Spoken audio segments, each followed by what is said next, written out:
하나님 말씀 읽겠습니다. 오늘 우리에게 주신 말씀은 시편 34편 1절에서부터 22절까지의 말씀입니다. 시편 34편 1절에서부터 22절까지의 말씀을 한 절씩 교독하도록 하겠습니다. 내가 여호와를 항상 송축하며 내 입술로 항상 주를 찬양하리이다. 내 영혼이 여호와를 자랑하리니 곤고한 자들이 이를 듣고 기뻐하리로다. 나와 함께 여호와를 광대하시다 하며 함께 그의 이름을 높이세. 내가 여호와께 간구하매 내게 응답하시고 내 모든 두려움에서 나를 건지셨도다. 그들이 주를 앙망하고 광채를 내었으니 그들의 얼굴은 부끄럽지 아니하리로다. 이 곤고한 자가 부르짖음에 여호와께서 들으시고 그의 모든 환난에서 구원하셨도다. 여호와의 천사가 주를 경외하는 자를 둘러진치고 그들을 건지시는도다. 너희는 여호와의 선하심을 맛보아 알지어다. 그에게 피하는 자는 복이 있도다. 너희 성도들아 여호와를 경외하라. 그를 경외하는 자에게는 부족함이 없도다. 젊은 사자는 궁핍하여 줄일지라도 여호와를 찾는 자는 모든 좋은 것에 부족함이 없으리로다.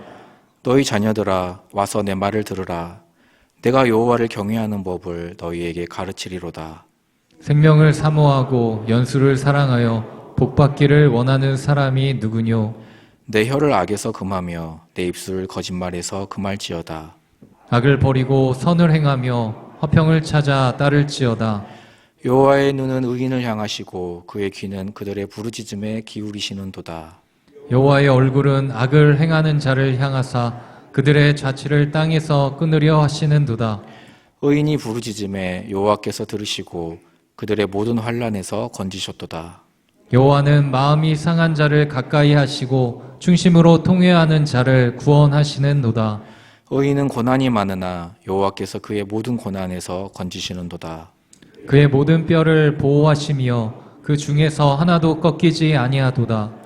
악이 악인을 죽일 것이라 의인을 미워하는 자는 벌을 받으리로다. 여호와께서 그의 종들의 영혼을 속량하시나니 그에게 피하는 자는 다 벌을 받지 아니하리로다. 아멘. 시간 주의 선하신 맛보기라는 제목으로 우리 담임 목사님께서 말씀 전해 주시겠습니다. 할렐루야. 저희가 매일 성경 묵상 고린도 후서를 마치고 이제 11월부터는 역대하 말씀을 함께 묵상하게 될 텐데 보니까 이 틈틈이 시간이 이렇게 조금 있을 때에는 시편 말씀을 계속 묵상하게 되어 있더라고요. 그래서 이번 한 주간 우리가 시편 말씀을 묵상하고 있습니다. 특별히 우리 수인교회는 지금 슬기로운 감사 생활을 더욱더 이어나가면서 그 감사가 더욱더 풍성해지고 있고 또 칭찬 릴레이도 함께 이어가고 있는데 이 시간 우리 함께 이 예배당에 나오시고 또 온라인 예배를 드린 성도들 모두를 칭찬하고요. 특별히 예배 순서자들 또 그리고 봉사자들을 이 시간 칭찬합니다.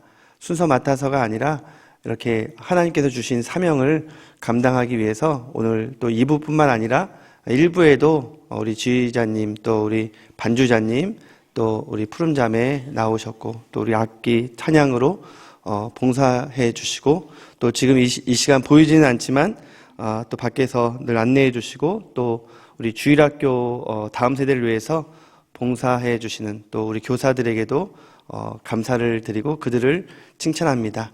우리 그들에게 격려와 칭찬의 박수 하도록 하겠습니다. 네, 감사합니다. 평소에는 그게 일상인지 알았는데 이렇게 다시 모처럼 우리가 모일 수 있다는 것 얼마나 감사한지 모르고요. 또 보이지 않는 곳에서 또 보이는 곳에서 그렇게 섬기며 사명을 감당하는 분들이 그렇게 귀한 분들인지 예전엔 미처 몰랐습니다.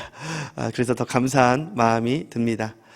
오늘 시편 34편 말씀은 여호와 하나님의 선하심을 맛보아 알지어다라는 이 8절 말씀이 가장 주제 말씀인 것 같아요. 여러분, 이 진수성찬 차려져 있는데 그것이 그림의 떡으로 그냥 구경만 해본 적 있습니까? 뭐가 소용이 있겠습니까? 내가 맛보지를 못하는데 음식은 맛을 보아야 그 음식의 진가를, 진미를 알 수가 있습니다. 그러니까 그림의 떡은 아무런 소용이 없습니다. 하나님을 지식적으로만 아는 것이 바로 그림의 떡이라고 할 수 있어요. 성경은 정말 많이 읽고 심지어 필사도 하고 기도도 많이 하고 정말 주일마다 봉사를 하는데 내가 하나님의 선하심을 맛보질 못하고 있습니다. 누리질 못해요. 이것은 아무런 의미가 없는 것이죠. 그래서 이 다윗은 자신이 고난 가운데서도 얼마나 하나님의 그 선하심을 맛보았는지를 그것을 자랑하면서 지금 하나님 집의 이 맛집 홍보 대사가 되었습니다.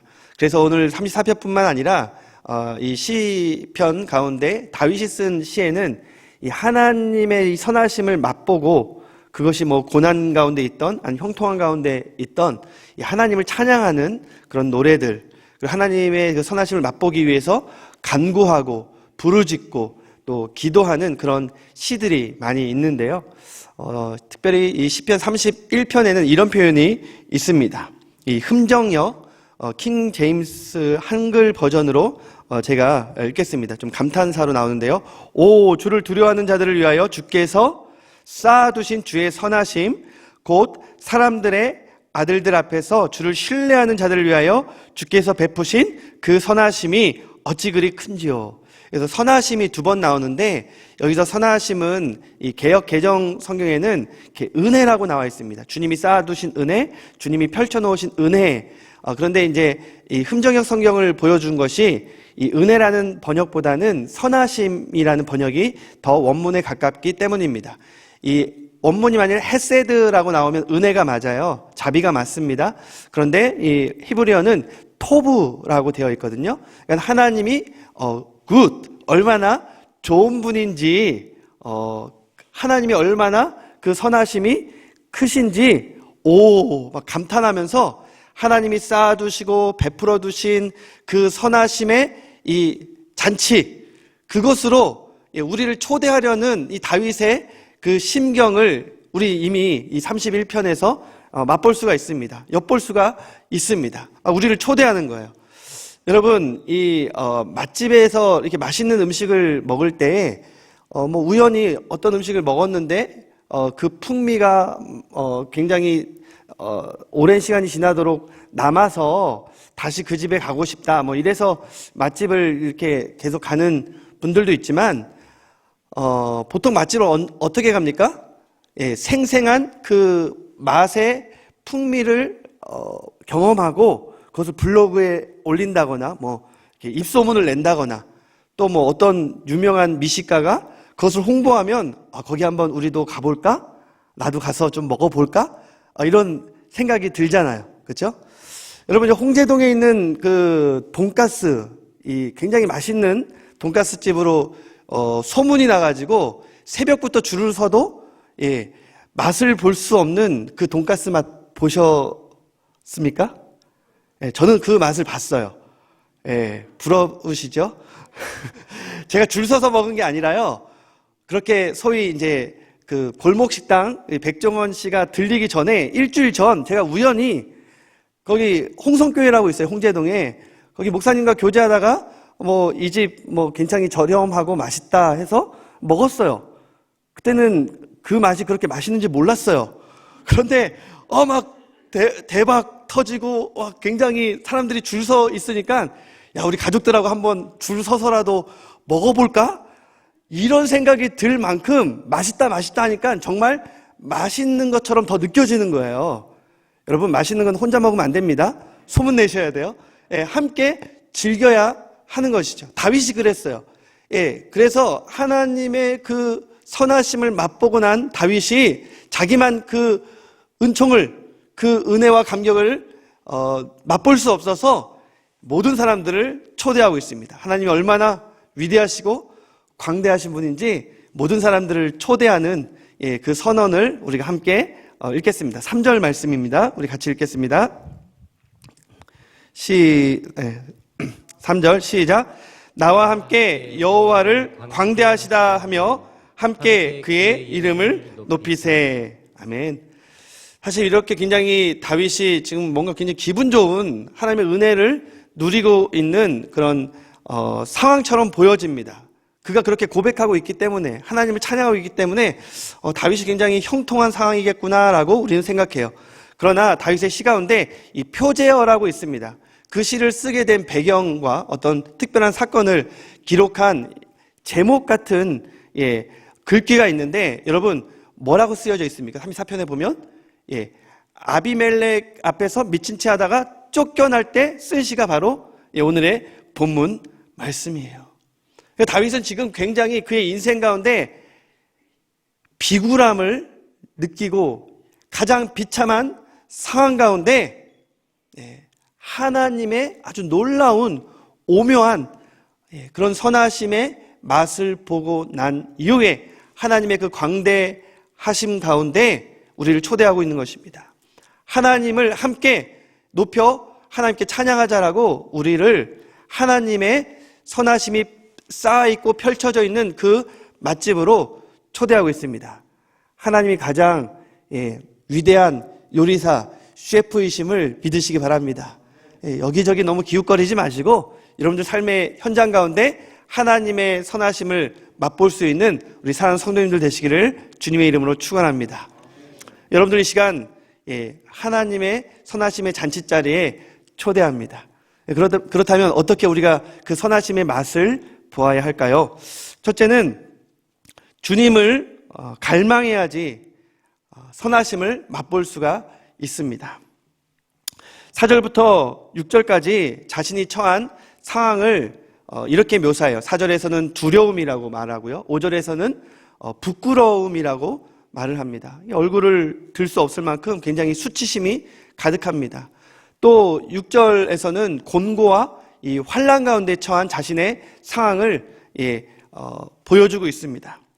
그럴 수밖에 없는 게 이 사무엘상 21장에 이 아비멜렉, 즉 이 가드 왕 아기스라는 이 블레셋 왕을 호칭하는 말이 아비멜렉입니다. 애굽의 바로 왕이라고 하는 것과도 마찬가지예요. 페르시아의 다리스 왕이라고도 하는 것과도 마찬가지예요. 그러니까 이 아기스 왕 앞에서 그가 어떻게 했는지가 기록이 되어 있어요. 오늘은 뭐 아비멜렉이라고 되어 있지만 아비멜렉이 바로 이 아기스 왕입니다. 그 모습, 다윗이 굉장히 좀 감추고 싶지만 성경은 그런 연약한 모습을 감추지 않아요. 사무엘상 21장 12절 13절에 어떻게 기록하고 있습니까? 다윗이 이 말을 그의 마음에 두고 가드왕 아기스를 심히 두려워하며, 그 다음에 모습을 보니까 그의 행동을 이렇게 가장합니다. 어떻게? 미친 척. 그리고 대문 앞에 이렇게 침을 막 극적거리면서 침을 묻히면서 굉장히 실성한 사람처럼 행동하는 모습을 보여요. 그리고 나서 이제 쫓겨나는 것이죠. 사실 다윗은 좀 지혜를 발휘하고 있는 것입니다.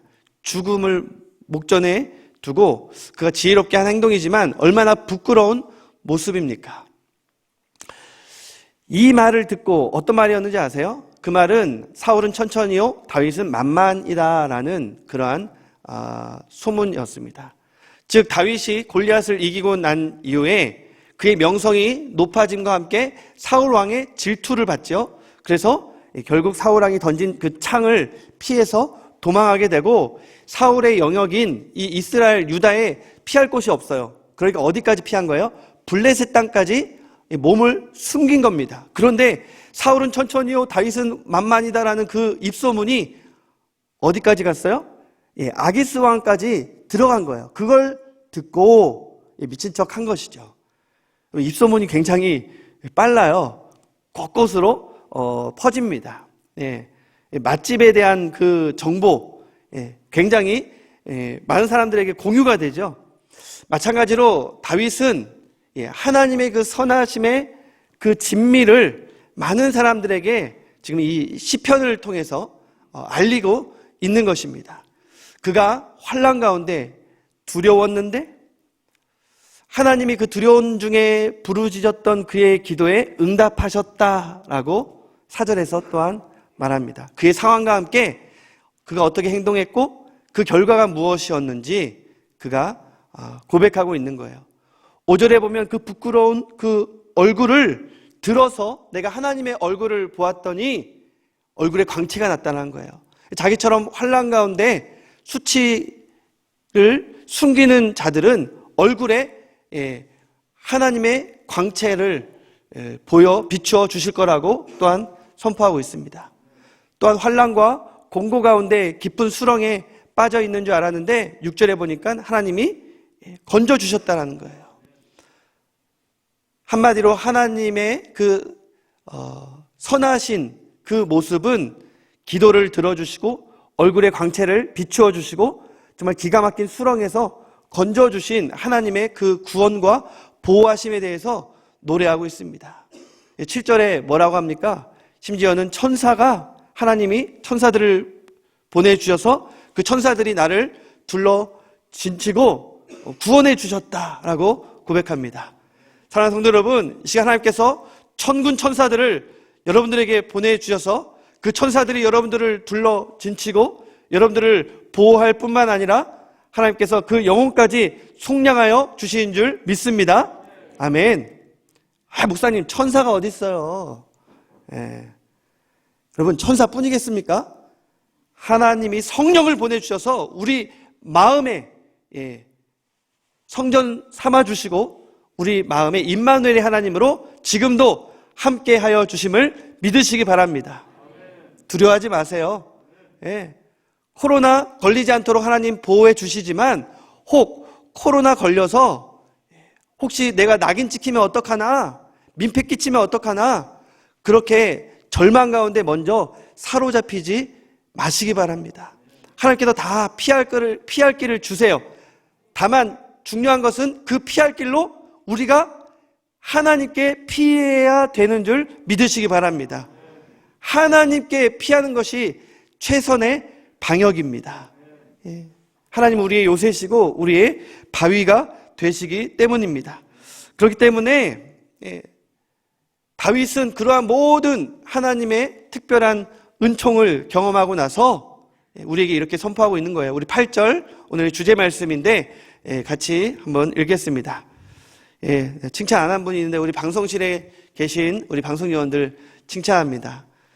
제가 이렇게 말씀을 좀 원고 보면서 좀 사례대로 이렇게 하면 방송실도 굉장히 편할 텐데 왔다 갔다 이렇게 함에도 불구하고 너무나도 딱딱 잘 맞춰 주심에 감사합니다.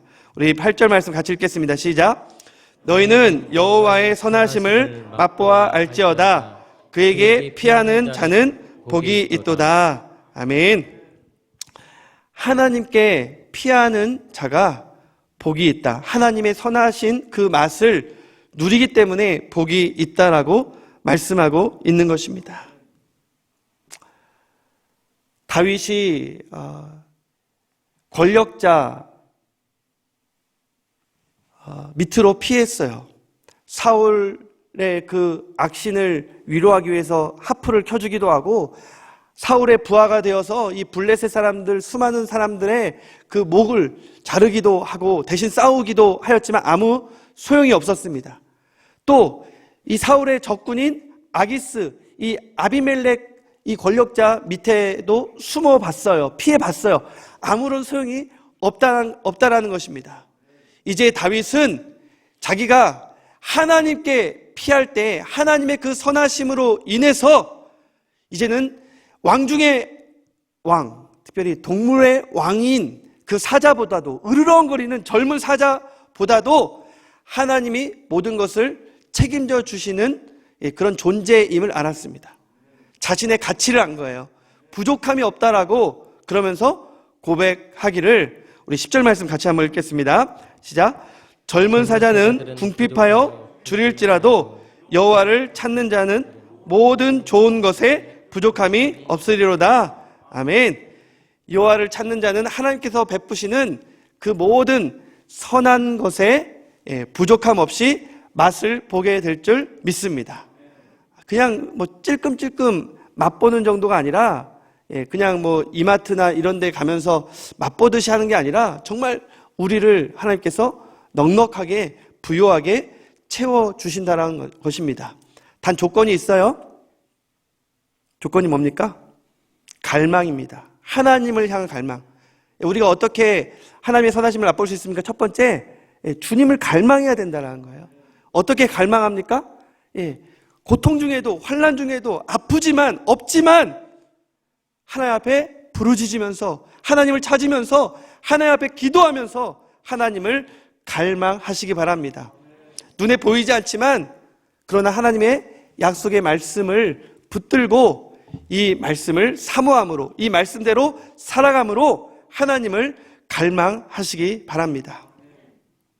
이 다윗과 비슷한 인물을 소개합니다. 오늘 종교개혁주의이기도 하지만 이 34편을 묵상하면서 저는 루터가 생각이 났습니다. 오늘 이 현수막에 있는 1부 때는 이 루터가 있었는데, 이 루터는 굉장히 잘 살 수 있는 상황이었습니다. 비텐베르크 대학의 교수로서, 신학 교수로서 많은 사람들의 존경을 받고 남들이 읽을 수 없는 성경도 라틴어로 읽고 그런 사제 중에 굉장히 잘 나가는 신학대학 교수였어요.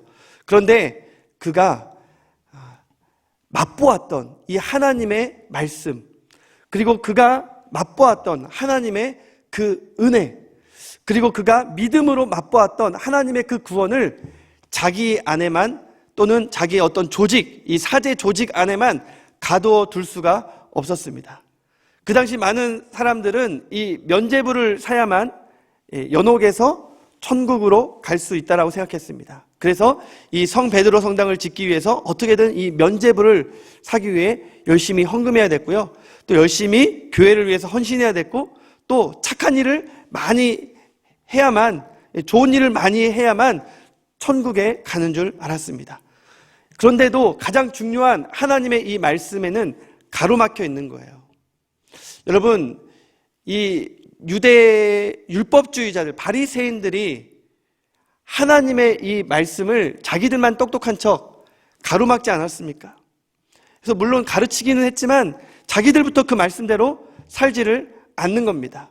그래서 하나님은 이 구약의 하나님, 공의의 하나님, 어떤 일을 행하지 않으면, 열심을 내지 않으면, 율법을 지키지 않으면 굉장히 엄격하게 심판하시는 그런 하나님의 이미지로만 가르쳤던 것입니다.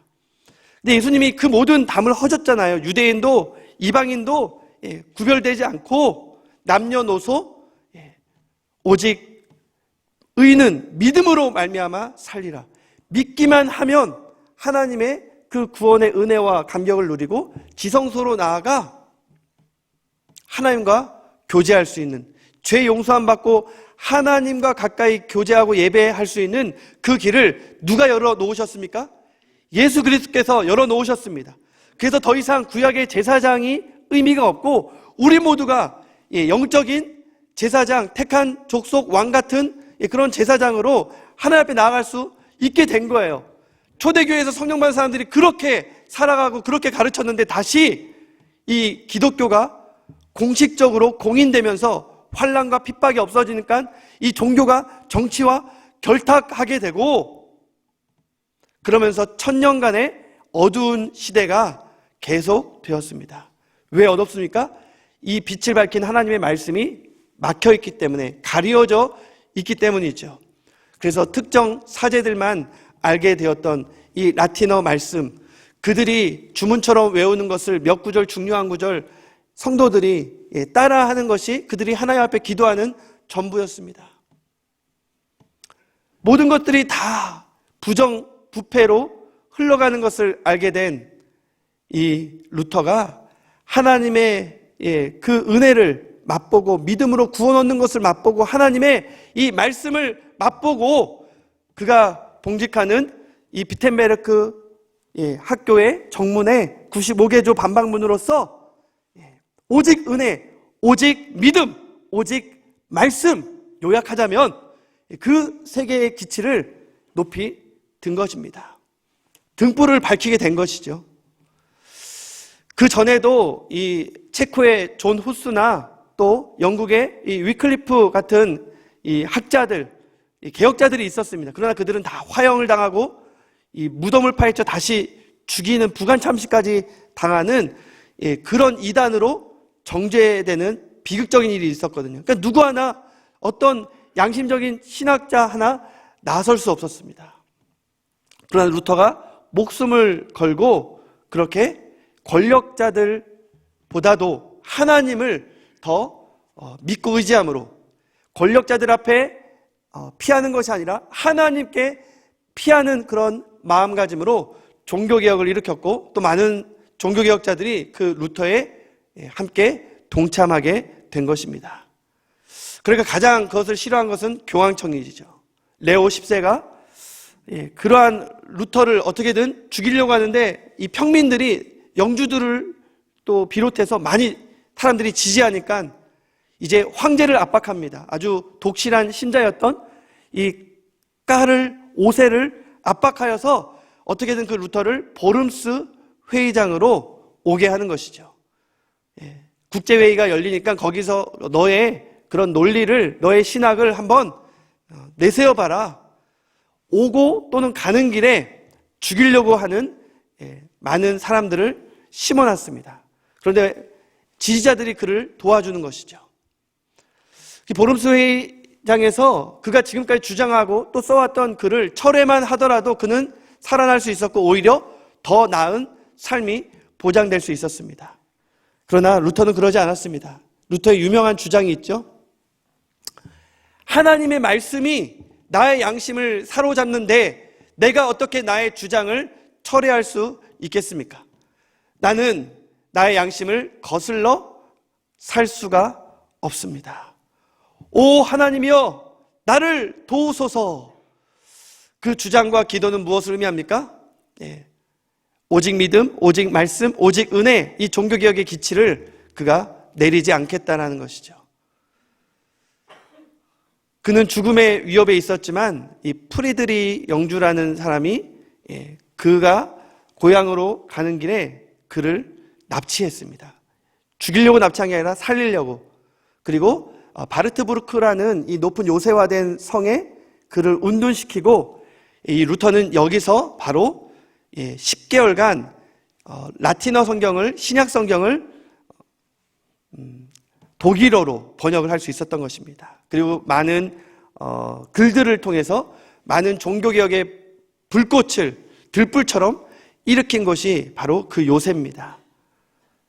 그런데 루터는 그 요새에 숨은 것이 아니라 바로 하나님께 숨은 것입니다. 그 10년이 지났을 때 이 신구약 66권이 독일어로 편찬이 되면서 그 당시 라틴어 불가타 성경만 하더라도 14개가 더 많은 한 80여 권이 되는 성경이 번역되어 있었지만 오직 이 66권만 하나님의 말씀이다. 외경 이런 것들을 다 제하고 이 개신교가 지금 하나님의 말씀으로 우리가 붙들고 있는 이 성경의 근간을 세운 사람이 바로 루터입니다. 참 멋있지 않습니까? 그러나 그는 이 지식만 하나님의 말씀을 번역하고 하나님의 말씀을 가르쳤던 사람이 아닙니다. 그는 누구보다도 뜨거운 사람이었습니다. 그래서 그렇게 바쁜 순간을 쪼개서 매일마다 그는 3시간씩 기도를 드렸습니다. 그래서 그가 남긴 유명한 말이 있어요. 우리 한번 따라해 볼까요? 너무 바빠서 기도합니다.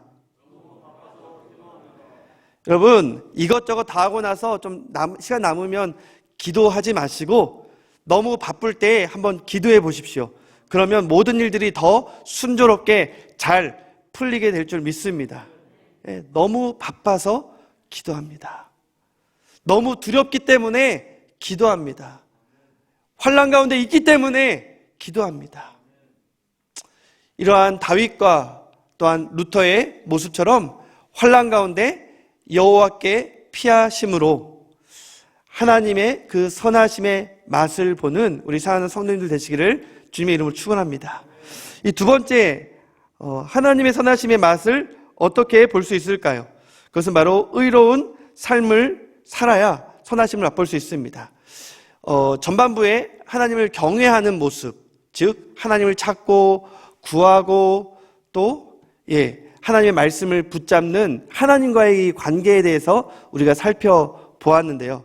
그렇다면 그것이 바로 하나님을 경외하고 또 경건하게 사는 전부일까요?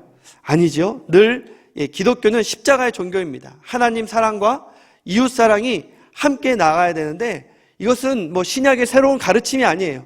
구약에도 하나님 사랑 그리고 5계명부터 부모 사랑을 비롯해서 이웃 사랑, 이웃을 내 몸과 같이 사랑하라 늘 같이 강조되어 있습니다.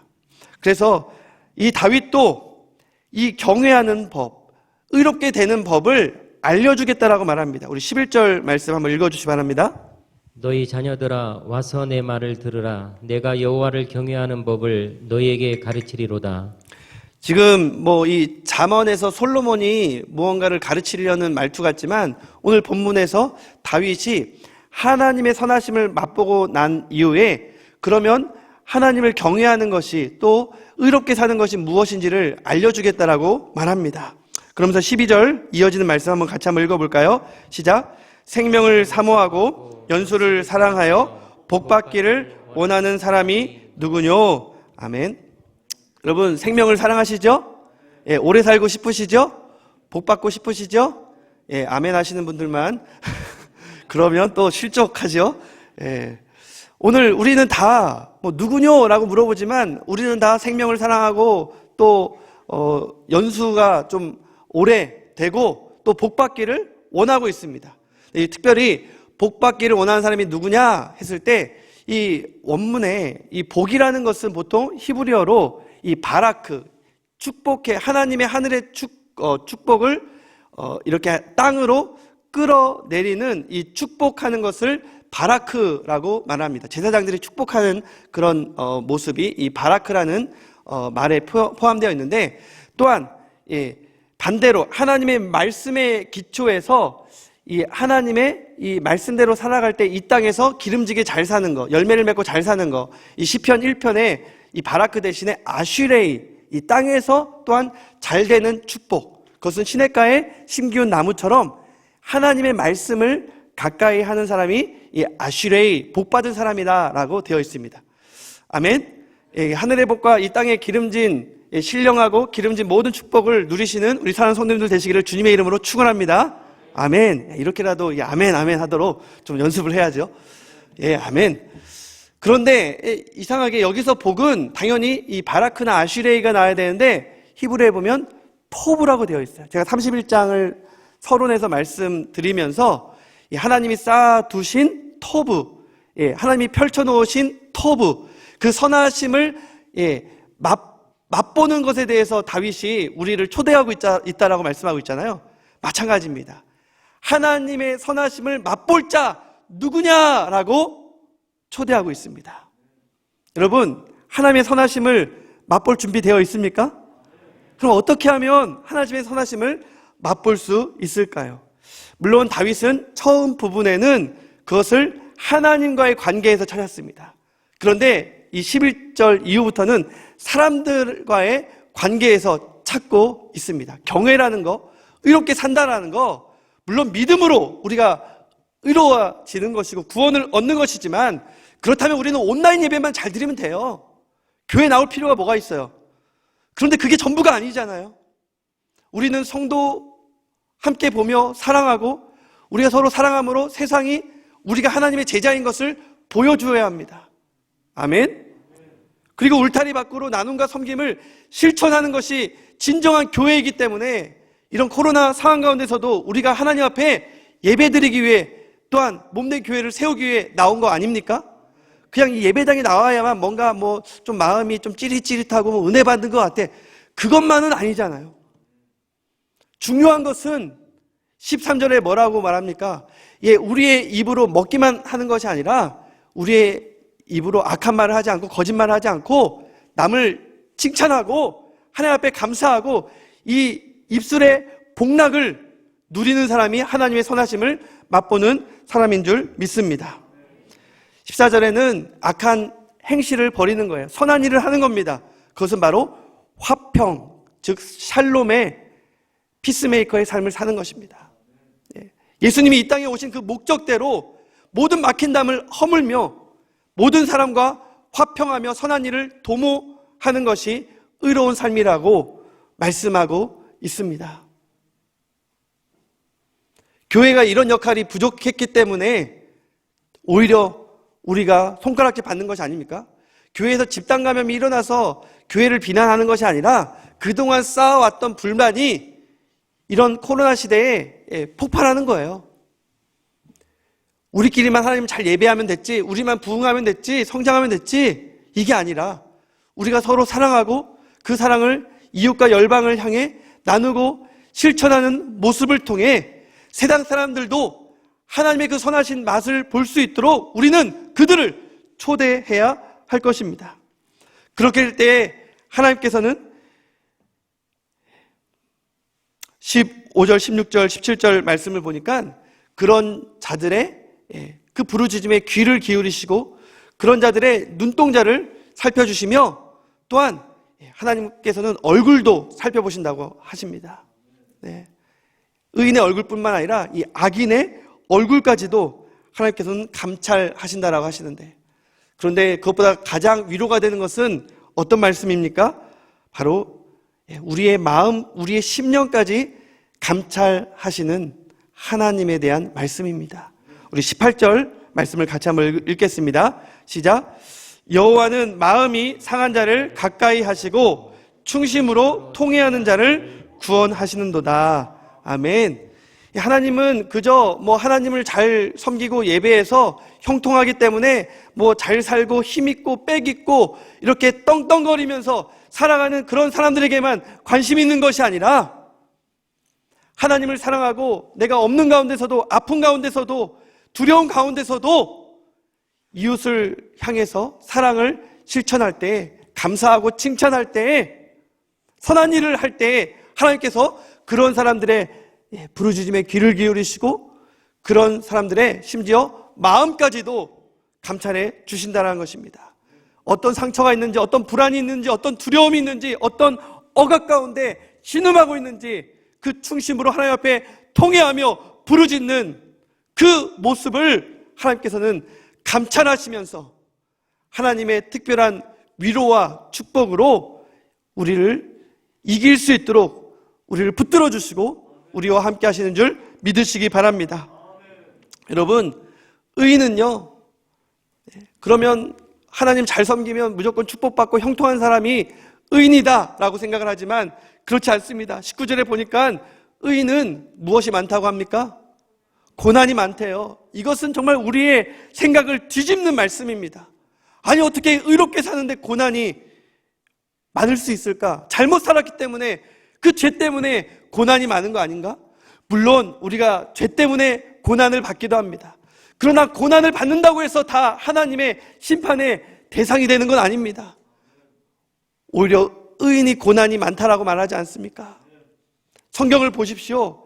우리가 욥과 같은 극심한 고난 가운데 처한 사람이 아니다 할지라도 아브라함, 야곱, 다윗, 예수님, 성경 곳곳에 정말로 이로 헤아릴 수 없는, 이해할 수 없는 애매한 고난 때문에 고통하는 자들이 얼마나 많이 있습니까? 하나님께서는 그들을 눈여겨 보신다라고 말씀하십니다. 그리고 중요한 것은 그 고난 가운데 어떻게 하신다고요? 내버려 두신다고요? 예, 건져 주신다라는 것입니다. 고난이 많으나 그 고난 가운데 하나님 앞에 부르짖으면 하나님께서 반드시 건져 주실 줄 믿습니다. 코로나로 인해서 얼마나 고난이 많습니까? 정말로 이렇게 길을 가다 보면 이 폐업, 임대 이렇게 써놓은 상가들이 너무도 많아요. 직장을 잃고 또는 휴업을 하고 정말 수백만의 사람들이, 또 우리 많은 성도들이 고통을 받고 있습니다. 요즘 또 얼마나 이 코로나 걸린 분들이 우리 성도들 중에는 없어서 너무나도 감사합니다. 그런데 더 무서운, 더 아픈 그런 뜻하지 않은 그 질병 가운데 신음하고 있는 성도들이 많이 있습니다. 그러나 그 고난 가운데서도 목사님 이러한 종양이 발견되었는데요, 기도해 주세요. 이러한 믿음의 일꾼들을 보면요, 참 묵묵하게 그 고난 가운데서도 하나님 원망하지 아니하고 자기의 그 길을 믿음으로 걸어가는 그러한 성도들이야말로 하나님의 선하심을 이미 맛보고 있는 분들이라는 생각을 합니다. 앞길이 막막하지만 미래가 보이지 않지만 하루하루 최선을 다하며 살아가는 우리 성도들, 그렇게 자기에게 주어진 아르바이트 일을 하면서 학업을 감당하는 우리 청년들, 포기하지 않고 절망의 나락에 빠지지 않고 주어진 삶에 최선을 다하는 그 사람은 반드시 하나님의 선하심을 맛보게 될 줄 믿습니다. 여러분 주변에는 사실 그런 믿음의 선배들이 많이 있습니다. 저에게도 우리 사랑하는 우리 수인교회, 또 은퇴하신 권사님들, 우리 원로 목사님, 또 우리 장로님들, 또 뭐 이런 직분자들 뿐만 아니라 저는 정말 성도님들 보면서, 우리 집사님들 보면서도 이 목회자로서 많은 부끄러움을 느낍니다. 사실 이 부모와 가장 소통이 안 되는 종족이 누구예요? 아들놈들이에요, 아들놈들. 그래서 저는 부모님의 이 사랑에 대해서 뭐 곰곰이 생각해 본다거나 또 뭐 그것을 부모님께 뭐 초등학교 때는 이렇게 많이 했던 것 같아요. 그런데 오히려 중학생 이후에는 그런 걸 잘 안 했는데, 제가 어머님과 아버님이 10살 차이가 나거든요. 그래서 또 생일도 비슷해서 환갑과 칠순을 10년 전에 같이 하셨어요, 성대하게. 근데 저는, 장남인 저는 그것을 했는지도 몰랐어요. 무심했던 것이죠. 제 뭐 공부한다고. 그러니까 사실 부모님이 얼마나 좀 서운했겠어요. 근데 한 번도 내색하지 않더라고요. 그러다 보니까 이 부모님이 나에게 얼마나 감사한 분인지를 뭐 이게 나이 30, 40대 와서 좀 생각해 보질 않았어요. 죄송합니다. 불효막심한 그런 모습이었던 것 같아요. 이번에 아버님이 암 수술하시고 또 성도님들이 기도해 주셔서 또 지금 회복되고 계십니다. 그리고 이제 8순, 하필이면 이 암 걸렸을 때 이 8순을 또 하시게 되고, 어머님도 7순이에요. 더블로 겹쳐가지고, 또 이 코로나 때 잘해드려야 되지만, 그래서 축소해서 가족들끼리만 모였는데, 또 장남이니까 또 부모님의 어떤 살아온 길을 제가 좀 돌아봤습니다. 그런데 우리 부모님이 너무나도 감사한 거예요. 여러분들 앞에 이런 말씀 드리기가 죄송하지만 굉장히 자랑스럽고 존경스러운 것입니다. 제가 진심으로 부모님 앞에서 7가지 감사한 것을 좀 읽어드렸어요. 하나님의 말씀을 전하면서 적용할 때 읽어드렸는데 7가지 다 읽을 수는 없고 3가지만 여러분들과 함께 나누도록 하겠습니다. 그것이 바로 하나님을 사랑하고 정말 교회와 이웃을 사랑하는 그런 본이 너무나도 아름다웠던 건데요. 첫 번째 감사, 나라를 사랑하는 애국하는 군인의 가정으로 13년간의 군생활의 추억과 자부심을 심어주신 아버지께 감사합니다. 그리고 30년 넘게 대전 현충원에서 나라에 몸바쳐 희생한 고인들을 천국으로 환송하시고 유족들의 마음을 위로해 주신 귀한 사명을 한결같이 감당해 오신 아버지 존경합니다. 또한 발냄새 풍기며 군인 아저씨들이 집으로 몰려와도 가족처럼 맞아주시며 이모와 함께 따끈한 밥을 퍼주시고 맛있는 빵을 만들며 기쁨으로 섬겨오신 천사와 같은 어머님의 모습은 지금도 눈에 선합니다. 항상 남들을 섬기며 자신을 희생해 십자가 사랑을 실천하신 모습 보여주셔서 참으로 감사합니다. 두 번째 감사인데요. 군인 목회 이후 퇴직금을 탈탈 털어 대전의 변두리에 교회를 개척하시고 27년간 주님의 몸된 교회를 섬기시며 주님을 진정 사랑하는 참된 본을 보여주신 부모님께 감사합니다. 성도들 한 명 없이 5 식구 목청 높여 찬양 부르고 아멘으로 화답하며 힘껏 반주할 때 어머니 더욱 간절히 기도하시고 아버지 담대하게 설교하셨던 모습이 아직도 생생합니다. 주님 앞에 한결같은 믿음으로 목양 일념하시고 성도들을 위해 아낌없이 사랑하고 헌신하신 부모님께 감사합니다. 40년간 목회, 세 번째 감사입니다. 마지막 이곳에서 나누는 감사인데요. 40년간 목회를 건강하게 하시다가 은퇴 후에 사심 없이 교회를 주님께 바치시고 미련 없이 주님 안에 자유한 모습으로 제2의 멋진 인생을 살아가심에 감사합니다. 한 교회의 원로이시지만 어른으로 대접받거나 일체 후임에게 간섭하지 않으시고 은퇴한 목회자들과 더불어 하나님을 마음껏 예배하며 매이지 않는 건강한 행복 목회를 보여주심에 또한 감사합니다. 아버지는 이 세 번째 대목에서 가장 크게 아멘 하시더라고요. 여러분들은 뭐 이렇게 좀 담담히 들을 수 있겠지만 참 저도 막 읽는데 눈물이 나오고 참 눈물 바다가 되었습니다. 그동안 제가 이런 표현이 좀 인색했기 때문에 감사를 표현했을 뿐인데 성령님께서 그곳에 임하시더라고요. 그러면서 그동안 고생하신 부모님의 그 마음을 이렇게 어루만져 주시는 것을 느낄 수 있었습니다. 부모님이 먼저 맛본 하나님의 그 선하심에 대한 그 모습을 자녀들이 보면서 함께 그것을 맛보게 되는 것입니다.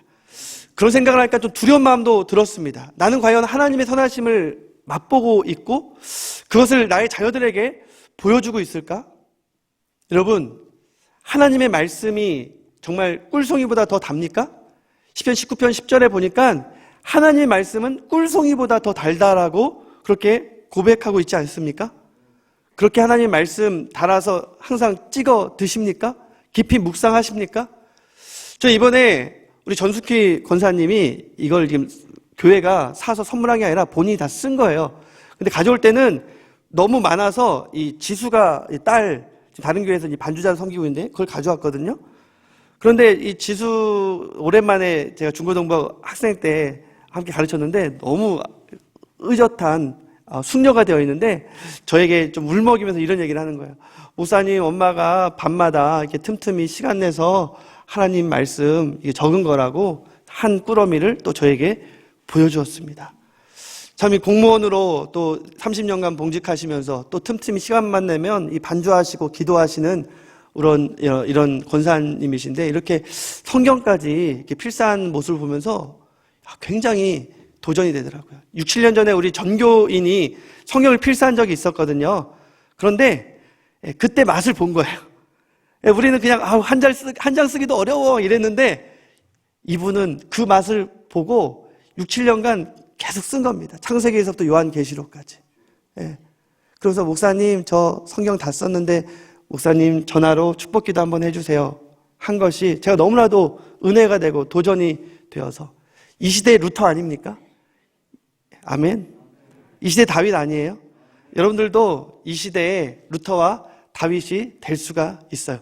성경 필사한다고 그렇게 되는 게 아니라요. 여러분들이 여호와께 피하여서 하나님의 선하심을 맛보기만 하면 우리는 바로 이 시대의 다윗과 루터가 되는 것이고 꼭 성경을 우리가 들먹이면서 그곳의 위대한 영적인 거장을 말하지 않더라도 저에게는 우리 부모님 같이 또 여러분들에게는 정말 여러분들의 믿음의 부모님이나 믿음의 선배들이나 또 우리 이번에 감사생활 이어가는데 우리 성도들이 목자는 물론 잘 알지도 못하는 그냥 기도의 자리를 지키시는 이 권사님을 막 칭찬하는데 그런 모습들이 너무나도 아름답더라고요. 맛집으로 막 초대하는 것이죠. 자기가 맛본 하나님의 그 선하심을 남들에게도 알려주는 것이고 그로 인해서 내가 하나님의 선하심을 맛보았노라고 감사하는 모습 가운데 하나님께서 더욱더 우리 수인교회를 축복하여 주시고 또 여러분들의 삶을 축복하여 주실 줄 믿습니다. 사랑하는 성도 여러분, 하나님의 선하심을 맛보아 알지어다. 우리가 고난 가운데 있지만 우리 더욱더 하나님께 간절히 기도하고 하나님의 약속의 말씀을 더욱더 사랑하고 특별히 내 가족들 그리고 내 이웃 주님의 몸된 교회를 내 몸과 같이 사랑함으로 하나님의 선하심을 맛보는 우리 사는 성도님들 되시기를 주님의 이름으로 축원합니다. 아멘.